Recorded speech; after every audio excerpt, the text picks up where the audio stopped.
Libur Tahun Baru Islam, Bandara Suta dipadati penumpang.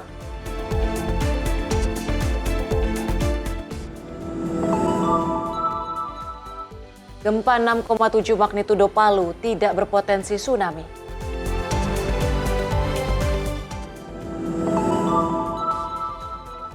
Badan Gizi Nasional akan lakukan evaluasi insentif SPPG.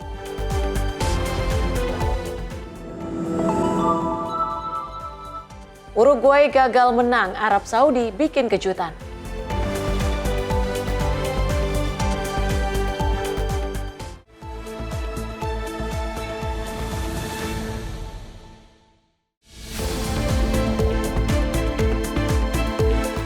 Halo, selamat malam pemirsa. Senang sekali kami kembali hadir untuk mengisi ruang informasi Anda. Menyapa Indonesia Malam akan menghadirkan sejumlah informasi peristiwa dari dalam negeri dan juga mancanegara. Bersama saya Tiara Dianti dan inilah Menyapa Indonesia Malam untuk Anda.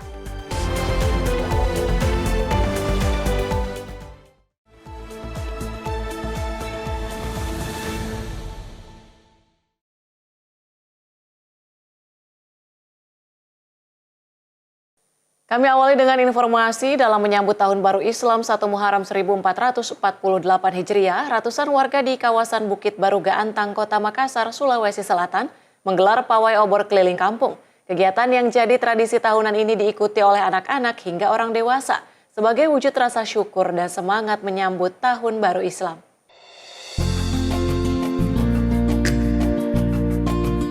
Suasana malam di kawasan Bukit Baruga 2, Kecamatan Manggala, Makassar, tampak semarak dengan iringan pawai obor yang diikuti lebih dari 300 warga. Peserta terdiri dari santri, remaja masjid hingga masyarakat umum yang berjalan kaki, mengelilingi kawasan permukiman sambil membawa obor. Sepanjang perjalanan, pawai dimeriahkan dengan tabuhan repana, serta lantunan sholawat yang menambah hikmat suasana perayaan Tahun Baru Islam. Panitia menyebut jumlah peserta tahun ini meningkat dibanding tahun sebelumnya dan melampaui target awal yang hanya 250 peserta. Pada penyelenggaraan tahun keempat ini, panitia mengangkat tema persatuan umat sebagai ajakan untuk terus memperkuat ukhuwah Islamiyah di tengah masyarakat.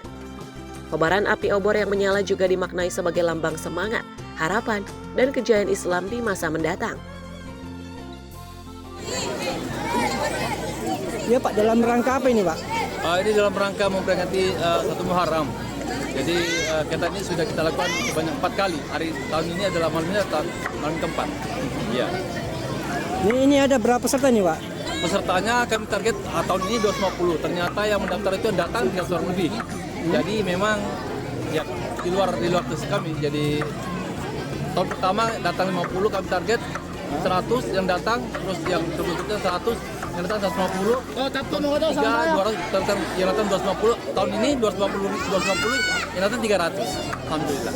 Kalau ini mereka dari mana saja nih Pak? Ya, pesertanya? di sini yang kami undang itu ada perwakilan dari rumah Tafis Bukit Baruga, ada beberapa di sini yang kami tahu, kalau ada keluarga 7, 8, itu mereka semua mengirimkan ke kami itu perwakilan mereka. Kalau yang kecil ini anak dari Kompleks Baruga. Pak, ini kan tahun keempat Pak ya digelar.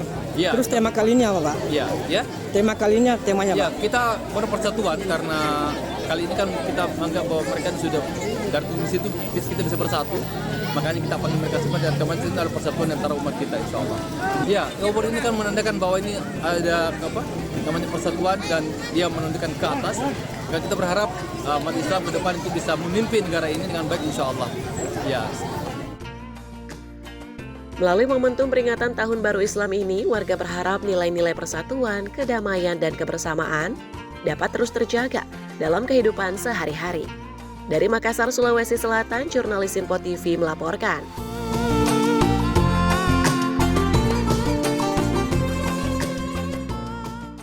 Pergantian kiswah atau kain penutup Ka'bah di Masjidil Haram setiap 1 Muharram bukan sekedar tradisi tahunan. Prosesi ini dimaknai sebagai simbol pembaruan spiritual dan lahirnya semangat baru bagi umat Islam memasuki Tahun Baru Hijriah.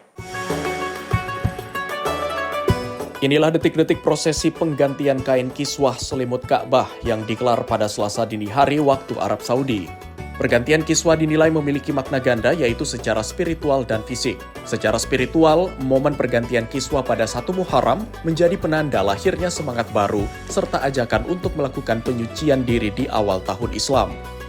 Sementara secara fisik, penggantian kiswah diperlukan untuk menjaga kesucian, kebersihan, dan keindahan penutup Ka'bah dari potensi kerusakan akibat digunakan dan disentuh oleh jutaan jamaah haji dan umroh setiap tahun.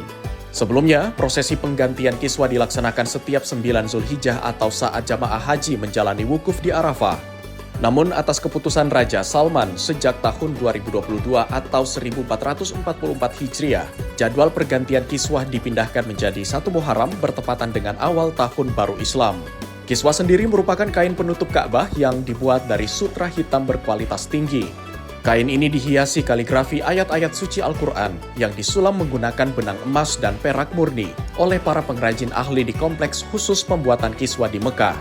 Mengikuti tradisi yang berlaku dalam beberapa tahun terakhir, prosesi penggantian kiswah tahun ini akan dilaksanakan secara hikmat pada malam menjelang masuknya bulan Muharram. Tim ahli dari Otoritas Masjidil Haram akan menurunkan kiswah lama dan memasang kiswah baru untuk menjaga keagungan Baitullah. Pergantian kiswah menjadi pengingat bahwa pergantian tahun Hijriah bukan hanya penanda waktu, tetapi juga momen refleksi dan pembaruan diri bagi umat Islam di seluruh dunia. Dari Mekah, Arab Saudi, Ferdi Setiawan, Sinpo TV, Media Center Haji 2026. Pemirsa, tak hanya Ancol, Taman Marga Satwa Ragunan di Jakarta Selatan jadi salah satu destinasi wisata yang jadi pilihan warga untuk mengisi libur Tahun Baru 1 Muharram. Untuk mengetahui aktivitas pengunjung dan situasi di Taman Marga Satwa Ragunan, kita simak laporan jurnalis Sinpo TV, Jihan, yang didampingi juru kamera Azizul dan Fadlan.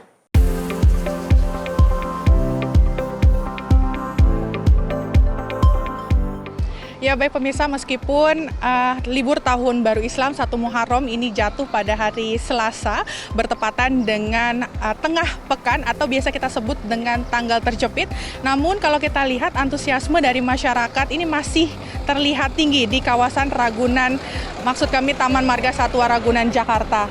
Dan saat ini memang sejak pagi hari ribuan para pengunjung ini juga telah tampak memadati kawasan Taman Marga Satwa Ragunan untuk menghabiskan waktu libur bersama juga dengan keluarga. Kalau misalkan dapat saya sampaikan bahwa ini sejumlah area favorit bagi para pengunjung ataupun para keluarga ini seperti ada dari pusat primata Skumuzer, kemudian ada kandang gajah dan juga ada kandang jerapah dan juga hingga area piknik bagi keluarga. Untuk ini masih menjadi tujuan utama dari para pengunjung yang datang di Taman Marga Satwa Ragunan, Jakarta. Dan saya akan mengajak pemirsa Sinpo TV untuk mengeksplor sedikit kawasan Taman Marga Satwa Ragunan di Jakarta, dan saya juga akan mengajak pemirsa Sinpo TV untuk berbincang langsung dengan salah satu pengunjung begitu ya. Dan inilah wawancara kami. Halo, selamat siang. Selamat siang, Kak. Oke. Mbak, boleh perkenalkan nggak sih ini namanya siapa, Mbak? Halo, perkenalkan nama aku Kari. Mbak, berasal dari mana nih, Mbak? Aku dari Jakarta Barat. Mbak, kenapa sih memilih Taman Marga Satwa Ragunan ini sebagai destinasi libur kali ini nih, Mbak? Nah, kebetulan karena hari libur ya, aku jadi penasaran ke wisata mana aja sih yang di Jakarta yang belum aku pernah temuin. Sebenarnya sih ini Ragunan udah pernah aku temuin, cuman belum aku eksplor semuanya nih. Nah, jadi aku ingin libur lagi nih ke Ragunan. Pengen tahu hewan apa aja sih yang ada di sini, terus apa yang belum aku ketahuin, hewan-hewan yang belum aku eksplor sebelumnya gitu. Oke, sejauh ini sudah nge-eksplor di tempat mana aja nih, Mbak?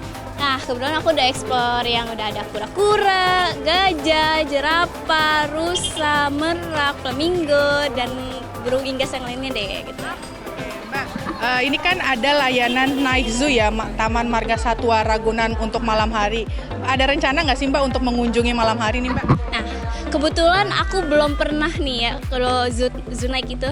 Nah, aku tapi penasaran Kak, zoo night itu kalau di malam hari ada apa aja sih? Nah, hewannya itu kalau di malam hari aktivitasnya tuh ngapain? Apakah dia tidur ataukah dia masih bermain gitu Kak? Jadi aku masih kayak, aduh aku pengen deh itu ada zoo night gitu ya. Berarti penasaran ya Mbak ya? Iya, penasaran banget Kak. Ya, makasih banyak. Selamat berlibur ya, Kak. Ya. Nah, pemirsa, tadi selain menjadi sarana rekreasi, ini Taman Marga Satwa Ragunan juga menjadi sarana edukasi bagi orang tua untuk mengajarkan anak-anaknya mengenali koleksi marga satwa ataupun hewan-hewan yang ada di wilayah Indonesia. Dan tadi juga disampaikan bahwa pihak Ragunan ini menyampaikan bahwa jumlah ataupun pengunjung dari sejak pagi hari tadi ini juga sudah mulai mayoritas ini meningkat, rata-rata ini berasal dari wilayah Jabodetabek.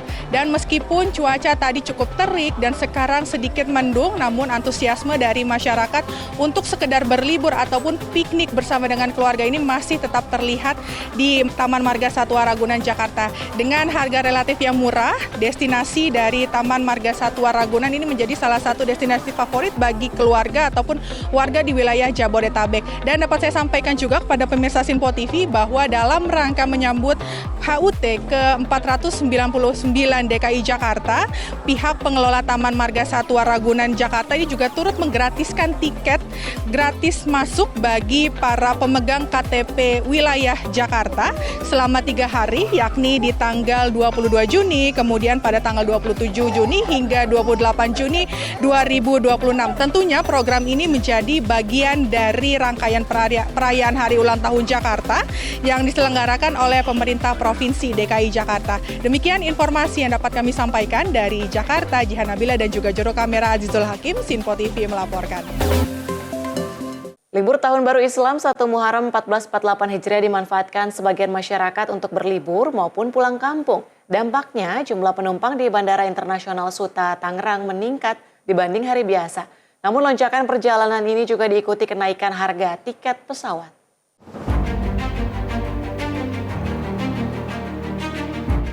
Suasana Terminal 1C Bandara Internasional Soekarno-Hatta, Tangerang, Banten, Selasa siang dipadati calon penumpang pesawat. Antrean terlihat di sejumlah counter check-in dengan mayoritas penumpang membawa anggota keluarga dan anak-anak untuk melakukan perjalanan selama libur 1 Muharram. Momen libur panjang Tahun Baru Islam dimanfaatkan warga untuk berwisata sekaligus bersilaturahmi ke kampung halaman. Sejumlah daerah menjadi tujuan favorit penumpang, diantaranya Denpasar, Medan, Makassar, Padang, dan Yogyakarta. Pengelola Bandara Soekarno-Hatta mencatat pergerakan penumpang pada hari ini mencapai 129.000 orang. Jumlah tersebut meningkat sekitar 5% dibandingkan hari normal. Selain itu tercatat sebanyak 978 penerbangan dilayani, baik untuk rute domestik maupun internasional. Meski aktivitas perjalanan meningkat, sejumlah penumpang mengaku harus mengeluarkan biaya lebih besar akibat kenaikan harga tiket pesawat selama masa liburan. Kenaikan tarif disebut berkisar antara 20 hingga 30% dibandingkan hari biasa. Ada kenaikan antara 10 sampai 20% dari harga normal. Biasanya yang LCC ya harga 1.200.000-an. Sekarang udah 1.400.000. Selain untuk pulang kampung, sebagian penumpang juga memanfaatkan libur panjang untuk bertemu keluarga di daerah.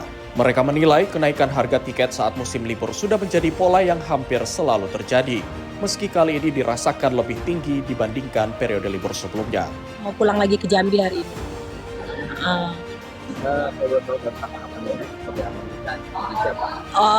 Saya liburan sih sekalian lihat anak sebenarnya. Jadi sama adik saya, sama keponakan anak saya udah ada di sini. Padat, hari ini padat. Kemarin waktu kalau dari Jambi nggak ini ya, biasa aja lengang ya. Nah, pulang ini yang rame. Ada harga tiket lumayan ya. Saya aja dari Jambi yang biasanya dapat 1.1, ini kita di 1.4 sampai 1.5 Mas. Lumayan ya. Berapa itu kisarannya ya dari sekitaran dari 1.1 sampai 1.4 atau 1.5 sekarang.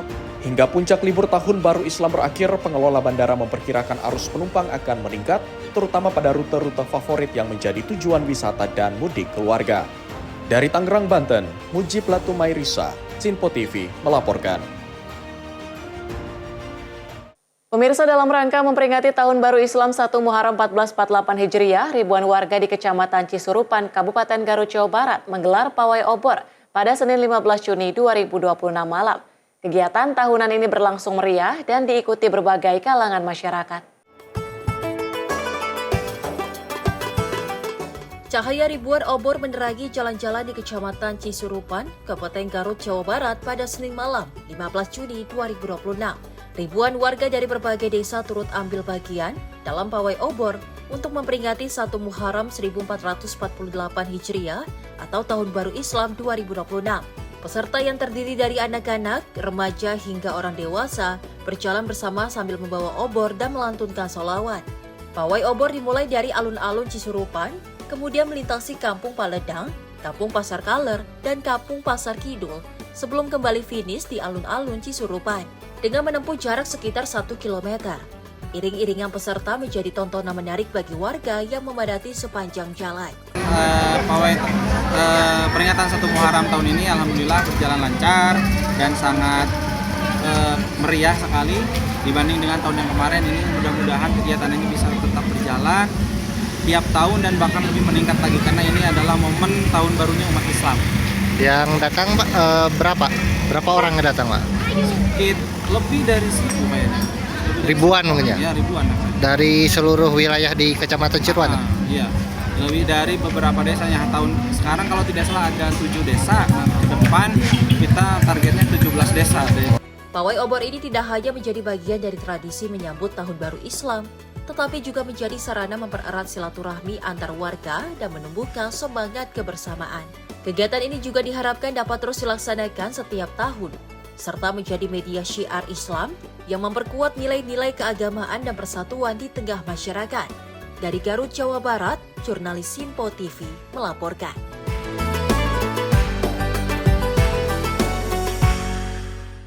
Kita ke informasi lain. 3 pelaku pencurian sepeda motor yang kerap mengancam korbannya menggunakan senjata mirip airsoft gun berhasil dibekuk saat Reskrim Polres Metro Bekasi di Kabupaten Bekasi, Jawa Barat.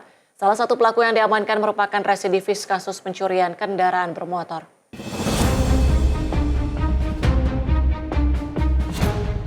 Unit Jatanras Satreskrim Polres Metro Bekasi berhasil membekuk 3 pelaku kasus pencurian sepeda motor yang terjadi di perumahan Mutiara Citra Residence 2, Kabupaten Bekasi, Jawa Barat. Dalam menjalankan aksinya, para pelaku kerap menggunakan senjata airsoft gun untuk menakut-nakuti korban. 3 pelaku yang diamankan berinisial SI, NK, dan S.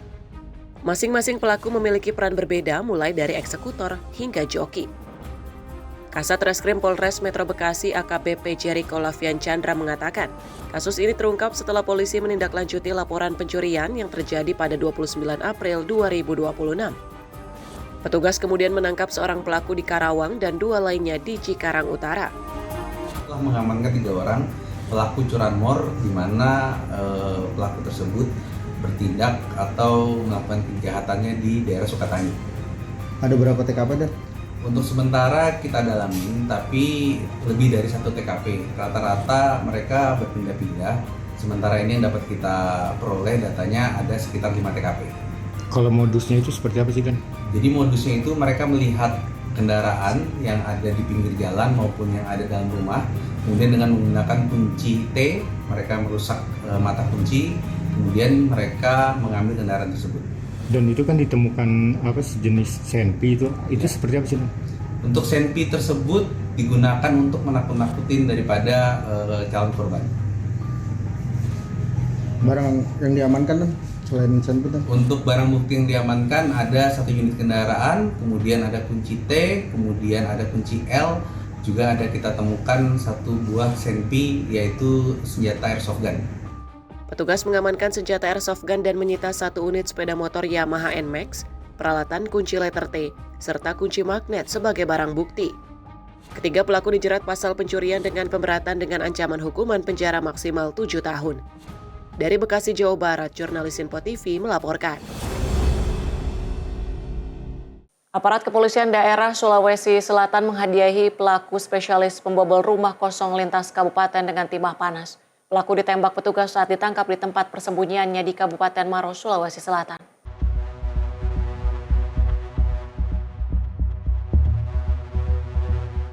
Aparat tim gabungan Resmo Polda Sulsel bersama Satreskrim Polres Bone menangkap pelaku spesialis pembobol rumah kosong lintas kabupaten. Petugas menangkap pelaku di tempat persembunyiannya di Kecamatan Tanra Lili, Kabupaten Maros, Sulawesi Selatan. Petugas menghadiahi pelaku dengan timah panas, karena saat ditangkap pelaku melawan petugas dan berusaha melarikan diri. Petugas menyita 2 unit mobil, 6 sepeda motor, uang tunai hampir 400 juta rupiah, 3 brankas, emas batangan, emas leburan, hingga puluhan kwitansi pembelian emas. Kasus ini terungkap dari rekaman CCTV yang terjadi di Kabupaten Bone, Sulawesi Selatan saat Hari Raya Idul Adha Mei lalu. Saat beraksi, pelaku berinisial JR, 36 tahun, menggunakan helm dan jas hujan di rumah salah seorang YouTuber. Pelaku tercatat telah membobol 33 rumah mewah yang tersebar di 9 kabupaten di Sulawesi Selatan. Modus pelaku dengan menyamar sebagai tamu di saat rumah ditinggal pemilik melakukan ibadah sholat Idul Fitri atau Idul Adha. Di mana dari hasil penyelidikan tersebut, akhirnya kami bisa melakukan pengungkapan dan menangkap serta mengamankan seorang lelaki berinisial JR di perumahan Mas Angkasa, Mandai, Kecamatan Tanralili, Kabupaten Maros. Dan dalam penangkapan tersebut diperoleh juga berbagai barang bukti. Selanjutnya, lelaki atas nama inisial JR dan barang bukti kita amankan dan kita lakukan interogasi di Ditreskrim Polda Sulsel.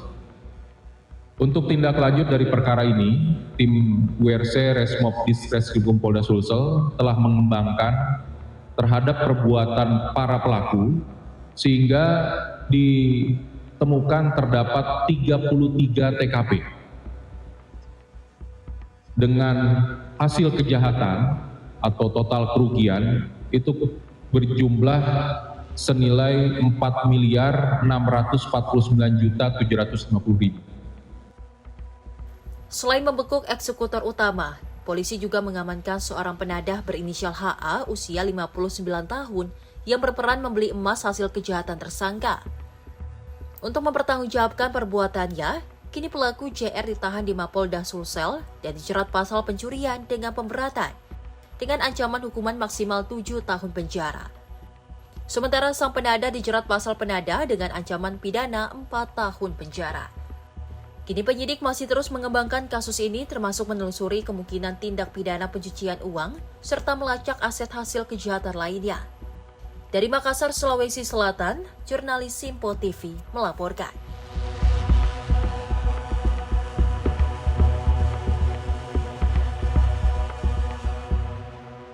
Hilang kendali saat berkendara dalam kecepatan tinggi, seorang pengemudi ojek daring tewas usai menabrak bagian belakang truk tronton di Jalan Raya Tubagus Angke, Grogol, Petamburan, Jakarta Barat.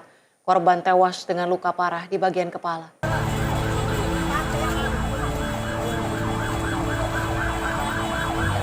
Pengendara motor inisial AS warga asli Bandar Bendo, Sidoarjo, Jawa Timur, tergeletak tak bernyawa di ruas Jalan Tubagus Angke, Grogol, Petamburan, Jakarta Barat.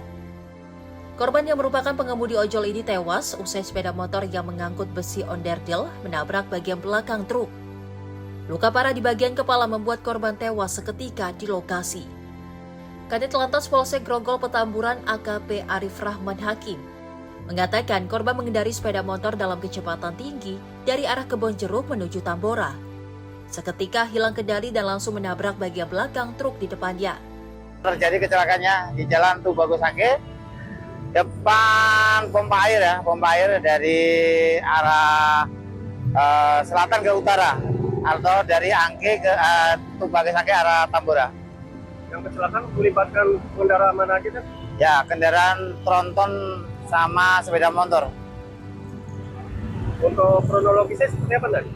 Kronologisnya kendaraan truk tronton berjalan dari Tubagus Angke arah ke Tambora, tiba-tiba dari arah yang sama, dari belakang kendaraan sepeda motor Honda Beat kecepatan tinggi menabrak bodi belakang dan meninggal di TKP dengan luka kepala pecah. Penyebabnya apa dari insiden kecelakaan itu? Kemungkinan tidak bisa mengendalikan sepeda motornya, kecepatan tinggi, akhirnya menabrak bodi truk tronton. Remblong atau ngantuk atau gimana dari? Kemungkinan tidak bisa mengendalikan kendaraan. Guna kepentingan otopsi, jenazah korban dievakuasi ke RSUD Tanggerang, Banten. Sementara sepeda motor korban beserta truk dan pengemudinya yang terlibat kecelakaan diamankan ke kantor unit Laka Lantas Polrestro Jakarta Barat.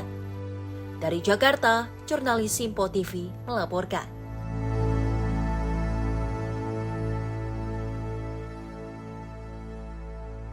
Seorang pemuda nekat menikam tetangganya sendiri dengan pisau dapur hingga tewas di depan buah hati korban di Jalan Utan Panjang Kemayoran, Jakarta Pusat. Aksi penusukan dilatar belakangi kekesalan pelaku yang ditinggal korban di pondok pesantren di Garut, Jawa Barat. Tubuh Asep Jaja Sudrajat tergeletak bersimbah darah di gang sempit pemukiman padat penduduk di kawasan Utan Panjang Kemayoran, Jakarta Pusat. Pria naas berusia 35 tahun ini tewas mengenaskan usai ditikam tetangganya sendiri. Sebelumnya penusukan terjadi, korban dan pelaku berinisial AR berusia 25 tahun sempat terlibat cekcok mulut. Korban yang tengah menggendong buah hatinya kemudian menurunkannya, namun belum sempat membawa masuk sang anak ke dalam rumah. Pelaku yang membawa pisau dapur langsung menikam korban sebanyak 2 kali. Akibatnya korban tumbang bersimbah darah dengan luka tusuk di bagian perut dan dada sebelah kiri. Diduga pelaku nekat menghabisi nyawa korban lantaran kesal ditinggalkan di pondok pesantren di Garut, Jawa Barat. Menurut warga sekitar, hal itu dilakukan korban seusai permintaan ibu pelaku yang menginginkan pelaku tinggal sementara di Ponpes. Sebelum kejadian saling penusukan, sebelumnya ibunya yang si pelaku ini minta tolong sama si korban untuk dibawa ke pesantren Garut. Berangkatlah ke Garut. Setelah besoknya sampai, tiba-tiba besok malamnya kejadian seperti malam pagi inilah, udah masuk jam 1 lewat ya. Jadi tiba adu mulut, cekcok, atau si korban belum siap megang anaknya, udah langsung ditancep. Itu 2 kali lah penusukan, bagian ulu hati sama samping. Si pelaku ini merasa dibohongi. Jadi emosi, si pelaku emosi meluap karena ibunya nggak ketemu. Mungkin kalau kejadian ketemu ibunya, mungkin ibunya yang dibunuh. Akhirnya kan ibunya yang dibunuh. Tidak mengetahui, kaget. Jadi gua nggak dia tahu nih korban kalau dia bawa pisau, ini dibalik tangan begini, langsung main sabet aja. Seperti itu sih kronologisnya. Usia berapa Pak untuk pelaku? Wah, kalau untuk pelaku dan korban saya kurang tahu umurnya, karena bukan warga sini juga hitungannya sih. Sempat dibawa ke depan jalan raya dikit, pas saya ngangkat, tiba-tiba udah kayak nggak ada napas, muka udah pada kuning. Sempat kabur, diamankan warga di pos keamanan. Saking warga nggak terima kan apa gimana, sempat ada pemukulan, si pelaku sempat perlawanan juga, jadilah baku hantam. Nggak lama polisi datang, barulah redam, langsung dibawa ke polsek. Pelaku sempat dikeroyok warga lantaran berusaha kabur dan melawan saat akan diamankan. Dari hasil olah tempat kejadian perkara, polisi menemukan sebilah pisau yang dibuang pelaku di sekitar lokasi. Selanjutnya pelaku dibawa ke Polres Metro Jakarta Pusat untuk diperiksa. Sementara jasad korban dievakuasi ke kamar jenazah Rumah Sakit Polri Kramat Jati. Dari Jakarta, jurnalis Simpo TV melaporkan.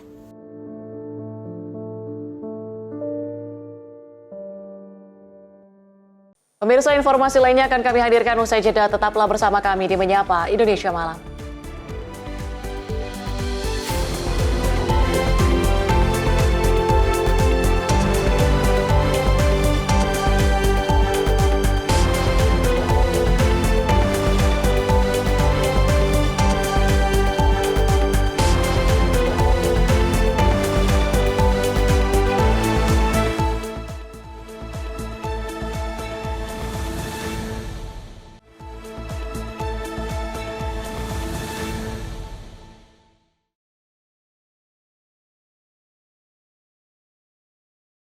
Anda kembali menyaksikan Menyapa Indonesia Malam. Pemirsa, Kementerian Pekerjaan Umum menyiapkan anggaran sekitar 400 miliar rupiah untuk melanjutkan pengembangan kawasan training camp atau TC National Paralympic Committee Indonesia di Delingan Kabupaten Karanganyar. Sejumlah fasilitas baru akan dibangun untuk menunjang aktivitas atlet dan pengembangan kawasan olahraga nasional tersebut. Menteri Pekerjaan Umum Dodi Hanggodo meninjau langsung Indonesia Paralympic Training Center atau IPTC di Karanganyar, Jawa Tengah. Dalam kesempatan ini, Dodi juga menetapkan penyesuaian prioritas pembangunan di kawasan tersebut. Pembangunan asrama baru dialihkan untuk pembangunan gedung edukasi berkapasitas 400 orang, serta training center tahap kedua yang akan mendukung cabang olahraga beregu. Nantinya pemerintah akan menyiapkan anggaran sekitar 400 miliar untuk melanjutkan pengembangan kawasan training camp atau TC, National Paralympic Committee Indonesia di Delingan, Kabupaten Karanganyar. Penyesuaian ini dilakukan untuk menjawab kebutuhan National Paralympic Committee atau NPC Indonesia sekaligus memperkuat ekosistem pembinaan atlet difabel dengan fasilitas latihan berstandar internasional. Langkah ini diharapkan dapat meningkatkan kualitas pelatihan, mendukung prestasi olahraga Paralimpiade Indonesia, serta menghadirkan infrastruktur yang lebih tepat sasaran dan memberikan manfaat optimal bagi para atlet. Tim redaksi Sinpo TV melaporkan.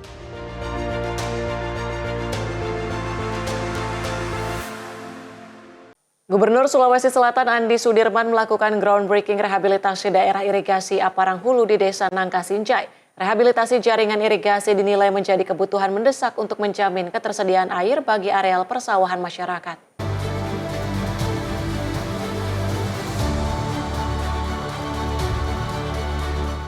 Gubernur Sulawesi Selatan Andi Sudirman Sulaiman melakukan groundbreaking atau peletakan batu pertama rehabilitasi daerah irigasi atau DI Aparang Hulu di Desa Nangka, Kecamatan Sinjai Porong, Kabupaten Sinjai pada Minggu 14 Juni 2026. Dalam sambutannya, Andi Sudirman menjelaskan rehabilitasi di Aparang Hulu merupakan bagian dari paket 1 Multi-Years Project atau MYP, rehabilitasi jaringan irigasi yang mencakup wilayah Kabupaten Maroskoa, Bulukumba, dan Sinjai dengan total anggaran sekitar 93 miliar rupiah.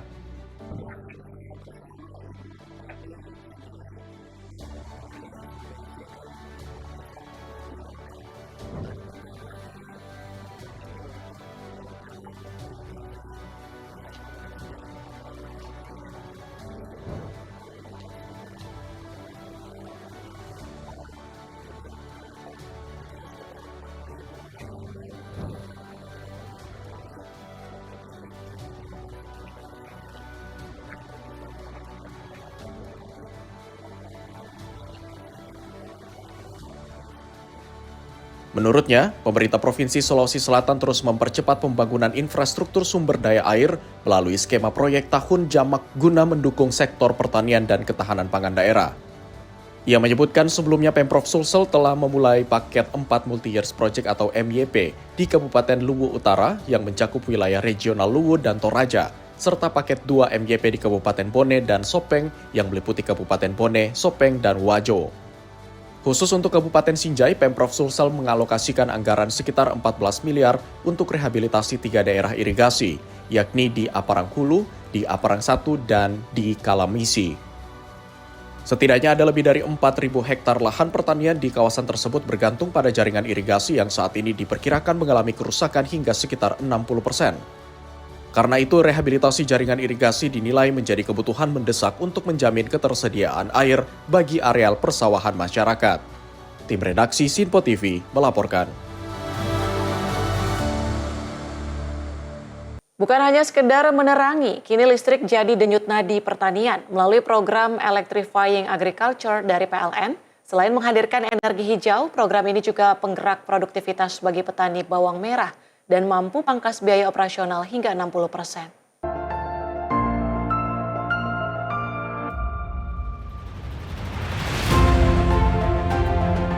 Sebagai upaya mendukung program pemerintah dalam mewujudkan swasembada pangan, PLN terus menghadirkan solusi energi untuk mendukung modernisasi di sektor pertanian. Melalui program Electrifying Agriculture atau EA, perubahan nyata kini dirasakan langsung oleh petani bawang merah di Kabupaten Nrekang, Sulawesi Selatan. Sebelum menggunakan listrik PLN, aktivitas penyiraman kebun warga sangat bergantung pada pompa berbahan bakar diesel yang memicu tingginya biaya operasional. Setelah memanfaatkan listrik, biaya operasional petani turun drastis dan jauh lebih hemat hingga 60%. Tak hanya memangkas biaya, pasokan listrik yang andal juga membuat kerja mesin pompa air menjadi lebih stabil. Penggunaan lampu penerangan penangkal hama pun turut membantu menjaga kualitas tanaman sehingga hasil produktivitas kebun bawang merah meningkat signifikan. Kalau bertani bawang itu sudah sejak 10 tahun lebih yang lalu. Kemudian sekitar 4 tahun lalu menggunakan ini pompa listrik. Sekitar 4 tahun yang lalu. Perbedaannya sebelum dan setelah menggunakan pompa? perbedaan dari sisi biaya. Dulu waktu menggunakan mesin diesel, dia menggunakan solar sebanyak 14 sampai 15 sampai 16 jerigen Apa itu? per satu kali panen. Satu musim panen. Satu musim panen. Nah, setelah diganti dengan pompa listrik, pulsanya cukup 2 juta. Kalau yang kemarin Pak, biayanya berapa? Itu 15 kali 320.000, jadi sekitar 6 jutaan. 6 juta. Lebih dari setengah. Iya, pemilikannya ya, lebih Pak. dari setengah. Pak, nah ini listrik ini untuk apa aja Pak pemanfaatannya, maksudnya selain pompa? Selain pompa apa saja yang bisa di? Ini juga untuk keperluan di kebun, keperluan rumah kebun, untuk lampu, untuk lampu perangkap hama. Ketua DPRD Kabupaten Nrekang Ikrar Eran Batu mengapresiasi dan sangat mendukung serta melihat program ini sebagai bentuk sinergi yang baik antara BUMN dan masyarakat dalam mendukung pembangunan daerah melalui sektor pertanian yang berkelanjutan. Program Electrifying Agriculture memberikan manfaat nyata bagi petani. Selain meningkatkan efisiensi usaha tani, program ini juga membuka peluang peningkatan pendapatan masyarakat dalam sektor pertanian. Ini antara PLN dengan petani. Kami di Kabupaten Nrekang tentu DPRD Kabupaten melihat dalam hal ini sangat luar biasa. Jadi kami sangat mengapresiasi. Tentu saya selaku Ketua DPRD Kabupaten Nrekang ini mewakili lembaga itu mengucapkan banyak terima kasih sebenarnya kepada PLN. Dengan kegiatan ini, program yang dilakukan PLN ini terhadap petani-petani kami di Kabupaten Nrekang ini sangat membantu untuk biaya dalam pertanian. Karena dengan masuknya listrik membantu dalam mesin-mesin yang ada di pertanian ini ya tentu sangat menghemat biaya dibanding menggunakan bahan bakar solar contohnya atau yang bahan bakar mesin yang lain. Mungkin seperti itu. Tentu sesuai dengan sebenarnya visi dan misi pemerintahan yang baru Bapak Bupati dan Wakil Bupati itu ada sebenarnya salah satu mendukung itu adalah penjaminan gagal panen. Tapi memang ini sementara masih kami susun untuk melalui peraturan daerahnya nanti dan penganggarannya. Tapi jauh sebelumnya kita itu sudah melakukan yang sering intervensi. Mulai dari pengadaan bibit dan bantuan-bantuan subsidi pupuk dan sebagainya. Belum lagi berbicara alat pertanian Alsintan untuk mendukung pencapaian hasil panen yang besar dan mendukung juga pertanian yang ada di Kabupaten Nrekang dan perkebunan yang ada di Kabupaten Nrekang.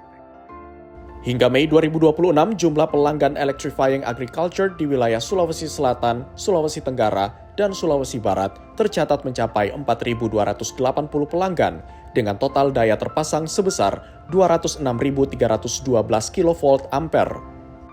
Angka ini menunjukkan semakin tingginya kepercayaan masyarakat terhadap pemanfaatan energi listrik untuk mendukung kegiatan produktif di sektor agrikultur. Dari Kabupaten Nrekang, Sulawesi Selatan, Jurnalis Sinpo TV melaporkan. Dukungan terhadap pembangunan pertanian datang dari tanah Papua, mulai dari kepala daerah, petani, penyuluh, hingga dinas pertanian dari seluruh wilayah Papua, menyatakan dukungannya terhadap program pertanian yang dijalankan pemerintah.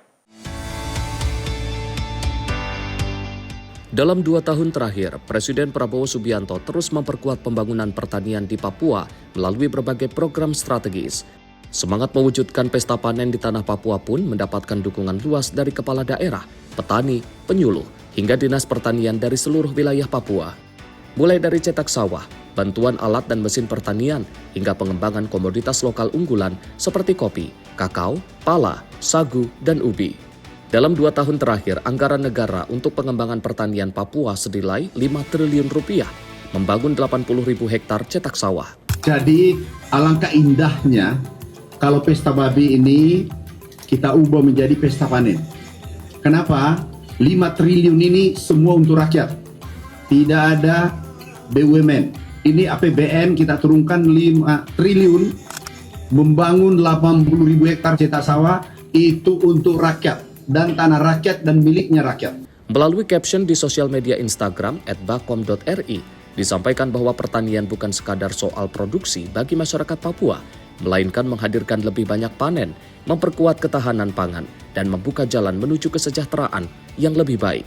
Tim redaksi Sinpo TV melaporkan. Kita ke informasi lain pemirsa, seorang warga di kampung Cipicung, Cipatat, Kabupaten Bandung Barat yang mengalami sakit kanker usus harus ditandu menggunakan bambu lantaran akses jalan tidak bisa dilalui kendaraan mobil. Warga sudah mengajukan pelebaran jalan hingga 4 tahun, namun belum ada tindakan dari Pemda setempat.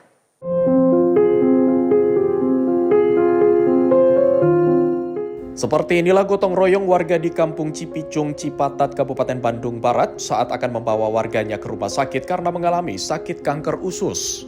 Dengan menggunakan bambu dan tali tambang, warga bernama Rina Fitri ini ditandu warga menyusuri jalan kecil sejauh 1,5 km menuju mobil ambulan. Akses jalan yang tidak bisa dilalui kendaraan mobil serta menyusuri pinggiran rel kereta api membuat warga bahu-membahu menandu Rina hingga ke mobil ambulan. Setelah dibawa ke mobil ambulan, Rina pun langsung dibawa ke Rumah Sakit Hasan Sadikin Bandung guna mendapatkan perawatan medis. Menurut Ketua RW setempat mengatakan, peristiwa serupa bukan kali pertama terjadi di wilayahnya. Dikarenakan keterbatasan akses jalan, pasien-pasien darurat yang memang tidak bisa dibawa menggunakan sepeda motor terpaksa harus dibawa menggunakan tandu. Kejadiannya itu orang sakit, Pak, gejala kanker usus. Mau dibawa ke rumah sakit kemarin, Pak. Kalau dari rumah ke akses jalan besar itu 500 meter, Pak. Cuman nggak ada jalan besar gitu, nggak jalan mobil gitu. Paling 1,5 kilo, Pak. Iya, ada warga di sini mah biasa gitu, Pak. Soalnya nggak ada jalan mobil gitu. Nggak ada akses jalan, cuman pakai motor gitu. Sangat beresiko, Pak, kalau itu. Tapi gimana lagi, nggak ada jalan yang lain gitu. Udah, Pak, saya juga kan udah ada itu jalan, bikin jalan ke atasnya, tapi belum ada tembusan. Sampai sekarang udah ada 4 tahun mah bikin jalan deh gitu. Cuma masih tanah gitu, Pak. Warga sudah berulang kali mengajukan pembukaan akses agar mobil bisa masuk ke dekat permukiman, namun hingga kini urung terrealisasi. Padahal sudah 4 tahun lalu diajukan agar mobil bisa masuk, hingga kini belum terwujud. Dari Bandung Barat, Jawa Barat, jurnalis Sinpo TV melaporkan. Wilayah Palu dan sekitarnya di Sulawesi Tengah diguncang gempa bumi tektonik berkekuatan magnitudo 6,7 pada Selasa pagi. Badan Meteorologi, Klimatologi, dan Geofisika atau BMKG pastikan gempa ini tidak berpotensi menimbulkan tsunami. Gempa terjadi pada Selasa pagi pukul 10:27:45 waktu Indonesia Barat. Hasil analisis BMKG menunjukkan epicenter gempa berada di daratan sekitar 42 km tenggara kota Palu, Sulawesi Tengah. Gempa terjadi pada kedalaman 10 km dan termasuk jenis gempa dangkal yang dipicu aktivitas sesar aktif. Berdasarkan analisis mekanisme sumber, gempa ini memiliki pola pergerakan turun atau normal fault. Hingga siang hari dilaporkan telah terjadi dampak kerusakan akibat gempa tersebut di sejumlah wilayah. Meski demikian, hasil pemodelan BMKG menunjukkan gempa ini tidak berpotensi memicu tsunami. BMKG juga mencatat adanya aktivitas gempa susulan setelah gempa utama terjadi. Hingga pukul 11:20 waktu Indonesia Barat, tercatat 9 kali gempa susulan dengan kekuatan terbesar mencapai magnitudo 5,1. Assalamualaikum warahmatullahi wabarakatuh. Selamat siang. Perselilis pendahuluan gempa bumi tektonik M6,7 di Palu, Sulawesi Tengah tidak berpotensi tsunami di wilayah Indonesia. Hari Selasa, 16 Juni 2026 pukul 10:27:44 WIB, wilayah Torwe, Parigi Motong, Sulawesi Tengah diguncang gempa bumi tektonik. Hasil analisis BMKG menunjukkan gempa bumi ini memiliki parameter update dengan magnitudo M6,7. Epicenter gempa bumi terletak pada koordinat 1,03 Lintang Selatan, 120,24 bujur timur, atau tepatnya berlokasi di darat 42 km tenggara Palu, Sulawesi Tengah, pada kedalaman 10 km. Dengan memperhatikan lokasi epicenter dan kedalaman hiposenternya, gempa bumi yang terjadi merupakan jenis gempa bumi dangkal akibat sesar aktif. Hasil analisis mekanisme sumber gempa menunjukkan bahwa gempa bumi memiliki mekanisme pergerakan geser turun atau oblik normal. BMKG menegaskan akan terus memantau perkembangan gempa susulan dan dampak yang ditimbulkan. Masyarakat diimbau untuk tetap tenang namun waspada serta menjauhi bangunan yang mengalami retak atau kerusakan akibat gempa. Warga juga diminta memastikan bangunan tempat tinggalnya dalam keadaan aman dan tidak membahayakan sebelum kembali memasuki rumah. Tim redaksi Sinpo TV melaporkan. Kita ke informasi mancanegara. Pengumuman kesepakatan damai antara Amerika Serikat dan Iran memunculkan beragam reaksi di Tel Aviv. Sebagian warga menyampaikan kekhawatiran atas dampak keamanan bagi Israel. Namun sebagian lain menyambutnya sebagai peluang mengakhiri konflik di kawasan. Warga Tel Aviv memberikan tanggapan beragam setelah Donald Trump mengumumkan tercapainya kesepakatan antara Amerika Serikat dan Iran. Sebagian warga menilai kesepakatan tersebut tidak menguntungkan bagi Israel dan beresiko memberikan ruang bagi Iran untuk membangun kembali kekuatannya. Deal is very bad. He gave everything, the money, the uranium, the time to create new bombs. This is not a good deal for Israel. And we think that they hate Israel and the Israeli people, and they're gonna hit them again and again and again until Israel didn't exist anymore. So for us, it's like we are not protected and we can't live like normal people. We have afraid every day, every time, every night. For our kids, for our family, and for our people. Sementara itu, sebagian warga lain menyambut positif kesepakatan tersebut. Mereka menyatakan bahwa masyarakat di kawasan membutuhkan ketenangan dan kehidupan tanpa perang. We need a peace. We, Israel and Iran, all of us, all the people, I think all of us need this peace. All of us want quiet, want good life. We don't want war. Hingga saat ini, Israel menegaskan tidak menjadi bagian dari kesepakatan yang dicapai antara Washington dan Teheran.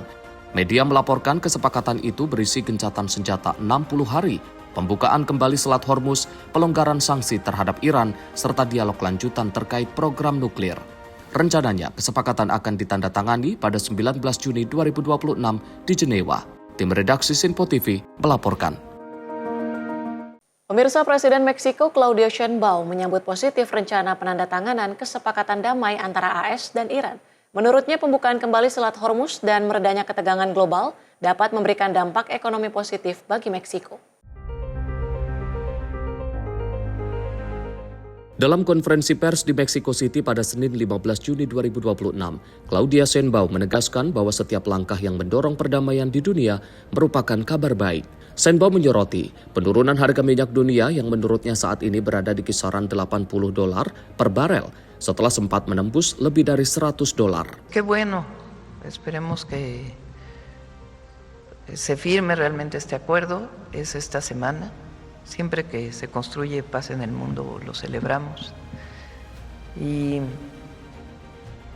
el petróleo está hoy a 80 pesos más o menos. Llegó a estar a más de 100. $80, perdón. $80 el barril. Llegó a estar a más de 100. Entonces, ayuda porque en este momento estamos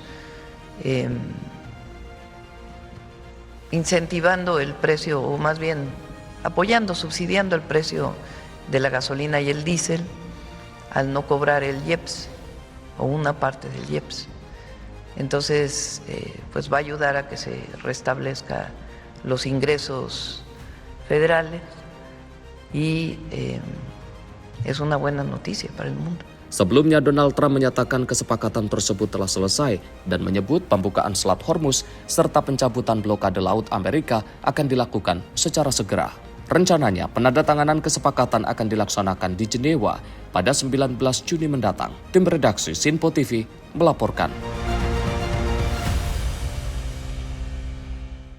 Sementara itu, Perdana Menteri Israel Benjamin Netanyahu menegaskan Iran tidak akan pernah memiliki senjata nuklir selama ia masih menjabat sebagai Perdana Menteri. Netanyahu menyebut operasi militer Israel bersama Amerika Serikat berhasil menghambat program nuklir dan kekuatan militer Iran.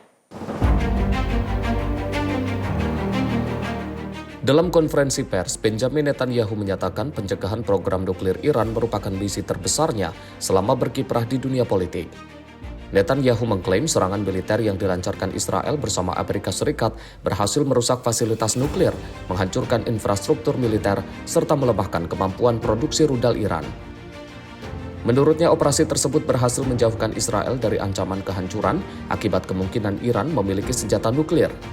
Di sisi lain, ia juga menegaskan pasukan Israel akan tetap berada di zona keamanan di Lebanon, Suriah, dan Gaza selama masih diperlukan untuk melindungi wilayah Israel.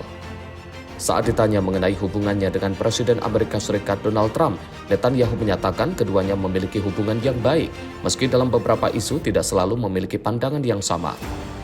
Netanyahu juga memastikan akan kembali mencalonkan diri pada pemilihan umum mendatang dan menyatakan yakin dapat memenangkan kontes politik tersebut. Menyinggung kesepakatan baru antara Amerika Serikat dan Iran, Netanyahu menegaskan hasil akhirnya masih perlu dilihat.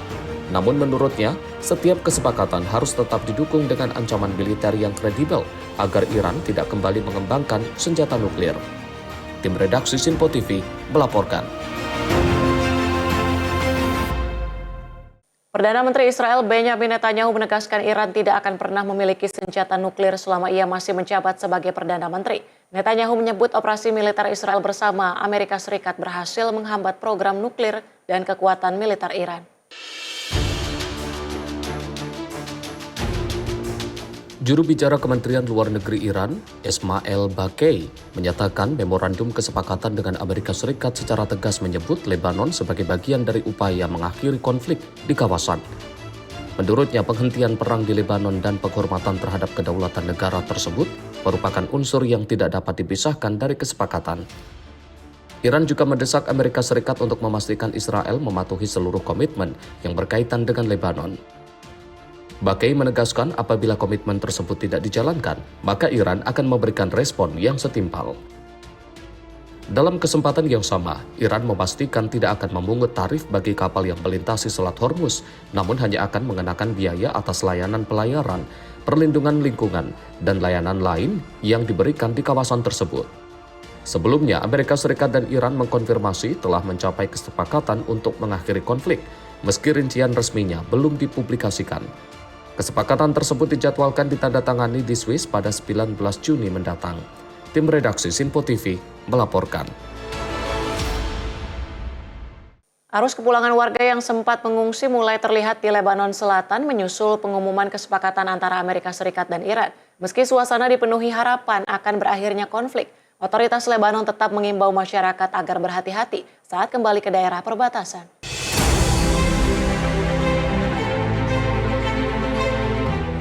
Rekaman video menunjukkan mobil pribadi, bus, truk kecil yang mengangkut barang-barang melintas jembatan Al-Qasimiyah yang menghubungkan kota Sidon dengan distrik Tire di Lebanon Selatan. Para warga yang kembali ke rumah terlihat penuh haru dan optimistis, sementara bendera Hezbollah dan gerakan amal terpasang di sepanjang sejumlah ruas jalan yang mereka lalui. Sejumlah warga menyatakan berharap konflik yang terjadi menjadi yang terakhir dan masyarakat dapat kembali menjalani kehidupan dengan aman. Meski demikian, Komando Angkatan Bersenjata Lebanon menghimbau warga agar mematuhi arahan petugas karena risiko serangan serta bahaya sisi amunisi yang belum meledak masih mengancam di sejumlah wilayah. Jembatan Al-Qasimiyah sebelumnya hancur akibat 2 serangan udara Israel pada April lalu dan menjadi jalur penting yang menghubungkan distrik Tire dengan kota Sidon. Di tengah harapan gencatan senjata, Menteri Pertahanan Israel Katz menegaskan pasukannya tidak akan menarik diri dari wilayah yang dikuasai di Lebanon dan akan merespon setiap ancaman di masa mendatang. Kesepakatan antara Amerika Serikat dan Iran dijadwalkan ditandatangani pada 19 Juni dengan sejumlah laporan menyebutkan kemungkinan gencatan senjata selama 60 hari serta dimulainya kembali perundingan mengenai program nuklir Iran. Tim redaksi Sinpo TV melaporkan.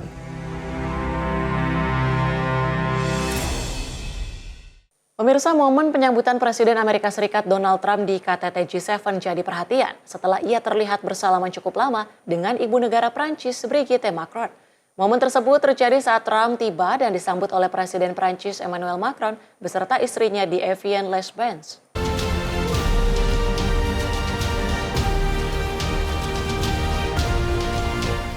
Rekaman video menunjukkan Donald Trump berjalan menuju pasangan Macron untuk memberikan salam pembuka. Setelah menyalami Presiden Emmanuel Macron, Trump terlihat mempertahankan salaman dengan Brigitte Macron lebih lama dibandingkan protokol penyambutan pada umumnya.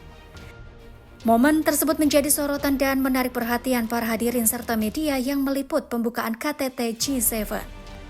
Pertemuan ini juga terjadi beberapa bulan setelah Donald Trump melontarkan guyonan mengenai video viral yang menampilkan Brigitte Macron seolah mendorong atau memukul wajah Emmanuel Macron saat kunjungan ke Vietnam. Menanggapi hal tersebut, Emmanuel Macron menilai pernyataan Trump tidak elegan dan tidak mencerminkan standar yang pantas. KTT G7 tahun ini mempertemukan para anggota pimpinan negara anggota untuk membahas berbagai isu global, termasuk ekonomi, keamanan, dan perubahan iklim. Tim redaksi Sinpo TV melaporkan.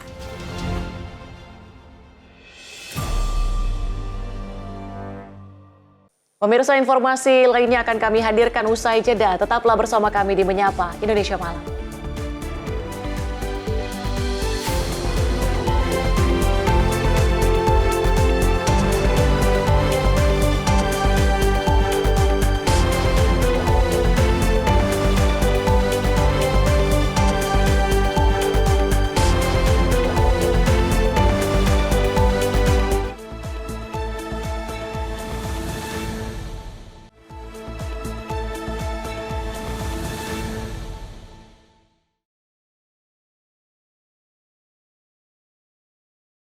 Anda kembali menyaksikan Menyapa Indonesia Malam.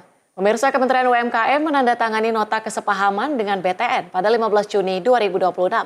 Nota kesepahaman berkaitan dengan akses pembiayaan perumahan dan layanan perbankan bagi UMKM. Sekretaris Kementerian UMKM Loto Srinaita Ginting menandatangani nota kesepahaman dengan Wakil Direktur Utama BTN, Oni Febrianto Raharjo, mengenai akses pembiayaan perumahan dan layanan perbaikan bagi UMKM pada Senin 15 Juni 2026. Kerjasama ini menjadi salah satu upaya dalam mendukung percepatan pelaksanaan program 3 juta rumah, serta meningkatkan akses masyarakat terhadap hunian layak, terjangkau, dan berkualitas. Dalam sambutannya, Sesmen Loto menyampaikan harapannya agar melalui kerjasama ini, sinergi bisa terbangun dalam menyediakan akses pembiayaan perumahan dan berbagai layanan perbaikan yang dibutuhkan UMKM. Selain itu, melalui kerjasama ini, diharapkan adanya integritas antara SAPA UMKM dan BTN Properti untuk menciptakan jalur layanan digital efisien dan memperkuat ekosistem perumahan nasional bagi UMKM. Tim redaksi Sinpo TV melaporkan.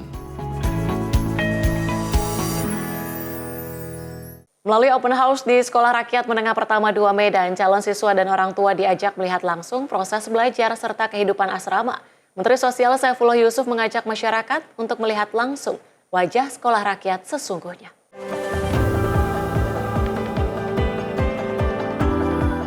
Dalam kesepakatan itu, Menteri Sosial RI Saifullah Yusuf mengajak masyarakat untuk melihat langsung wajah sekolah rakyat sesungguhnya. Pada Senin 15 Juni 2026, melalui open house di Sekolah Rakyat Menengah Pertama 2 Medan, calon siswa dan orang tua diajak melihat langsung proses belajar, kehidupan asrama, hingga perubahan yang dialami para siswa. Sebanyak 75 orang calon siswa bersama orang tua hadir dalam acara ini. Mereka menyaksikan penampilan siswa, mulai dari tari tradisional, karate, pidato 3 bahasa, hingga puisi dan paduan suara. Sekolah rakyat dibangun sebagai ruang aman dan setara bagi anak. Oleh karenanya, dalam arahannya, Mensos menegaskan 3 hal yang tidak boleh terjadi di lingkungan sekolah rakyat, yaitu perundungan, kekerasan dalam bentuk apapun, dan intoleransi. Sementara itu, tersimpan harapan besar dari orang tua siswa, salah satunya Rida Aritona, yang sekaligus merupakan pengemudi ojek online. Ia berharap anaknya dapat meraih pendidikan berkualitas dan masa depan yang lebih baik dari dirinya. Yang harapan saya besar supaya mereka bisa mendapatkan kehidupan yang lebih baik. Jangan seperti kehidupan saya lagi. Sementara itu nantinya di Medan, Sekolah Rakyat Permanen akan menampung 270 siswa dari jenjang SD, SMP, hingga SMA. Tim redaksi Sinpo TV melaporkan. Wakil Kepala BGN Agustina Arumsari menegaskan pegawainya tidak diperbolehkan memiliki atau terafiliasi dengan Satuan Pelayanan Pemenuhan Gizi atau Dapur Program Makan Bergizi Gratis. Menurutnya hal ini akan berpotensi menimbulkan konflik kepentingan dalam pengambilan kebijakan. Jadi yang paling utama sebenarnya itu. Kalau yang lain-lainnya si A, si B, si C, yang penting teknisnya, dapurnya secara teknis memenuhi syarat. Pegawai Badan Gizi Nasional tidak diperbolehkan memiliki atau terafiliasi Satuan Pelayanan Pemenuhan Gizi atau SPPG. Hal tersebut disampaikan langsung oleh Wakil Ketua BGN Agustina Arumsari usai menghadiri rapat bersama Komisi 9 DPR di Kompleks Parlemen Senayan, Jakarta. Menurutnya, larangan tersebut diperlukan karena pegawai BGN memiliki kewenangan dalam menentukan berbagai kebijakan yang berkaitan dengan operasional dapur MBG. Agustina menegaskan fokus utama BGN saat ini bukan memperbanyak jumlah dapur, melainkan memastikan program MBG tepat sasaran kepada kelompok penerima manfaat yang membutuhkan intervensi gizi. Sebenarnya begini ya, hal yang utama itu adalah BGN, pegawai BGN sebagai orang yang mengambil keputusan, mengambil kebijakan itu yang tidak boleh punya SPPG. Ya, karena apa? Karena kan dia mengambil kebijakan, maka kemudian keluarlah angka 6 juta flat, diubah dari tadinya 2.000 kali sekian penerima manfaat, dapur dari 400 meter, kemudian direvisi menjadi 100 meter, kan karena kepentingan.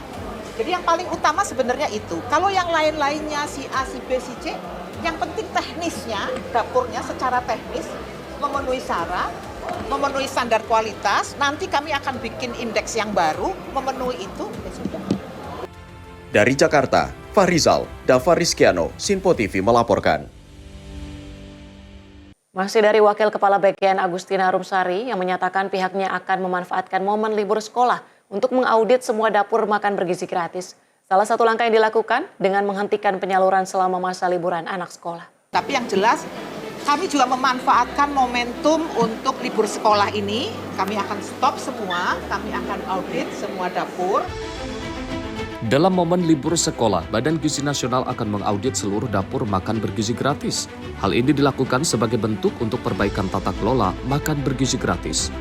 Wakil Kepala BGN Agustina Arumsari mengatakan, program makan bergizi gratis akan lebih baik disalurkan jika anak-anak sudah mulai bersekolah lagi. Arumsari juga menyebut tim Pusdatin BGN akan melakukan koordinasi dengan pihak terkait untuk mengevaluasi Satuan Pelayanan Pemenuhan Gizi.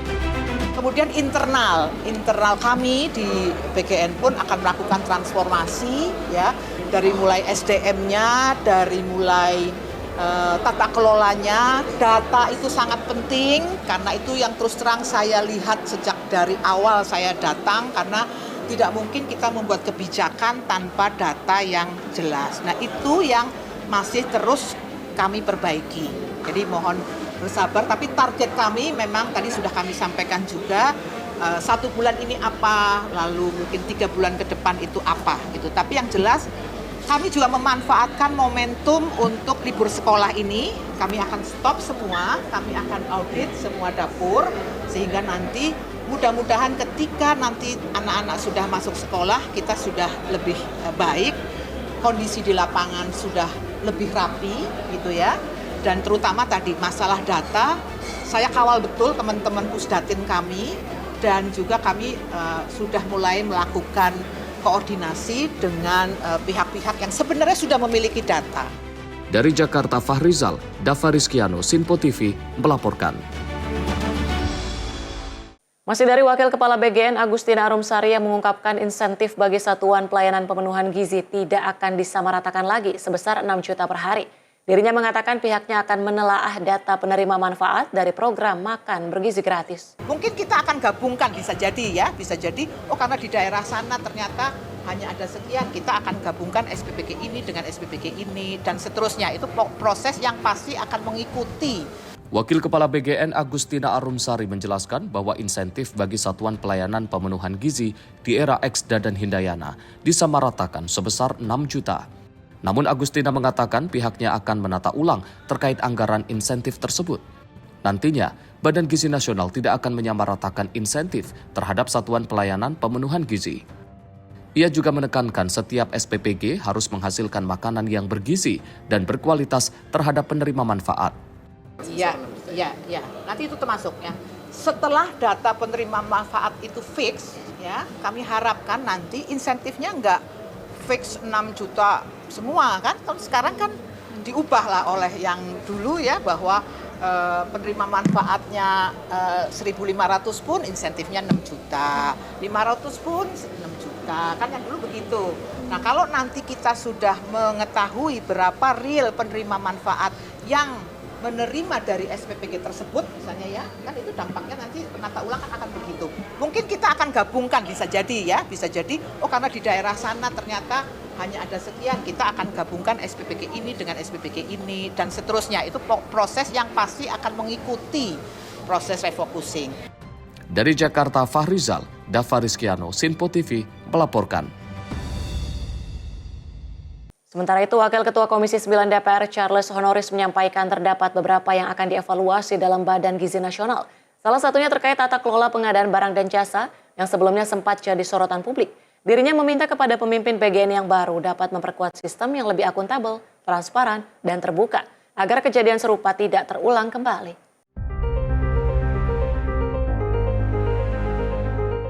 Wakil Ketua Komisi 9 DPR Charles Honoris mengungkapkan bahwa pihaknya menaruh harapan besar kepada Kepala BGN yang baru, Nanik Esdeyang, dalam pengelolaan MBG. Charles mengatakan terdapat sejumlah evaluasi di dalam Badan Gizi Nasional, seperti tata kelola pengadaan barang dan jasa, yang sempat jadi persoalan di era X kepemimpinan Dadan Hindayana. Dirinya menyoroti terkait pengadaan motor listrik yang senilai 1,3 triliun dengan tanpa akuntabilitas yang jelas. Oleh karena itu, ia berharap dengan kepemimpinan BGN yang baru, dapat membangun sistem pengadaan yang jauh lebih akuntabel serta transparan. Evaluasinya banyak. Jadi kami juga tentu menaruh harapan besar ya dengan adanya kepemimpinan baru, khususnya dengan kehadiran Ibu Arum yang pernah menjadi Wakil Kepala BPKP dengan background sebagai auditor negara.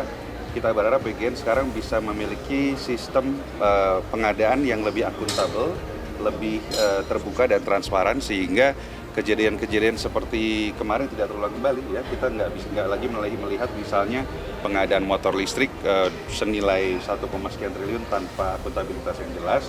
Harga yang diadakan menurut sirup di BGN kan sekitar 40-an juta, tetapi dikuliti oleh teman-teman netizen ya bahwa kalau belanja di toko online itu nggak nyampe 10 juta gitu kan. Ya ke depan saya harapkan pimpinan baru BGN dengan kehadiran Bu Arum bisa membangun sistem pengadaan yang jauh lebih baik lagi. Dari Jakarta, Fahrizal, Dava Rizkiano, Sinpo TV melaporkan. Minat investor global terhadap Indonesia kembali menunjukkan tren positif. Hal ini tercermin dari sukses penerbitan obligasi global perdana Danantara yang mencatat kelebihan permintaan hingga lebih dari 3 kali lipat target awal.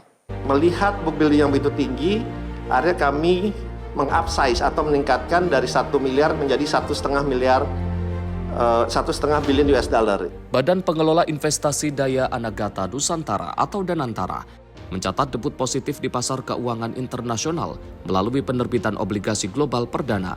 Langkah ini mendapat respon tinggi dari investor asing dengan total permintaan mencapai 4,6 miliar dolar Amerika Serikat, jauh melampaui target awal sebesar 1 miliar dolar Amerika Serikat.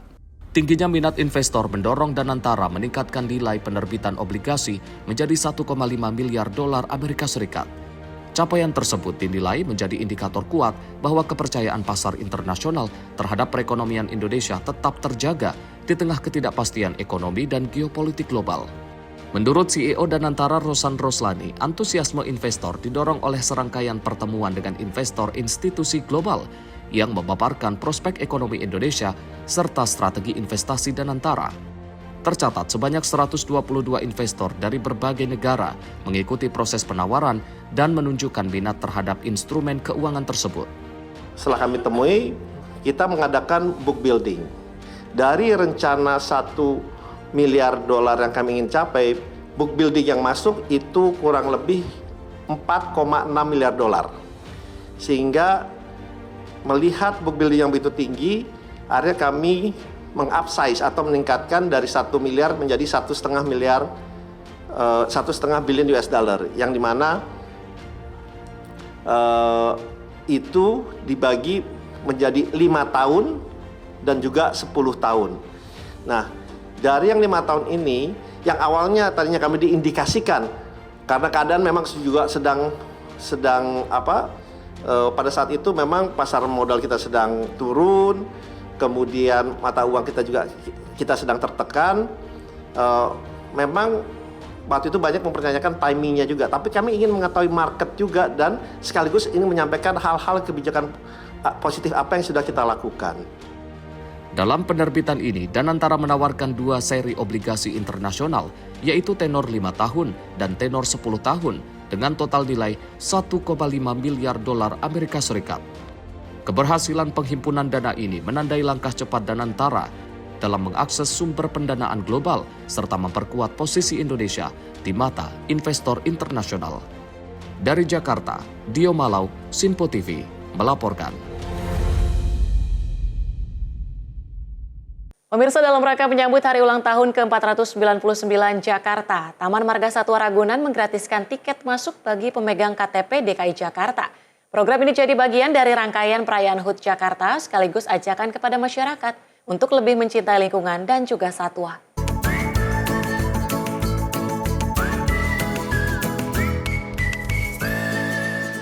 Taman Marga Satwa Ragunan di Jakarta Selatan menyiapkan berbagai kegiatan menarik dalam menyambut hari ulang tahun ke-499 DKI Jakarta. Salah satu program yang disiapkan adalah gratis tiket masuk bagi pemegang KTP DKI Jakarta pada tanggal 22, 27, dan 28 Juni 2026.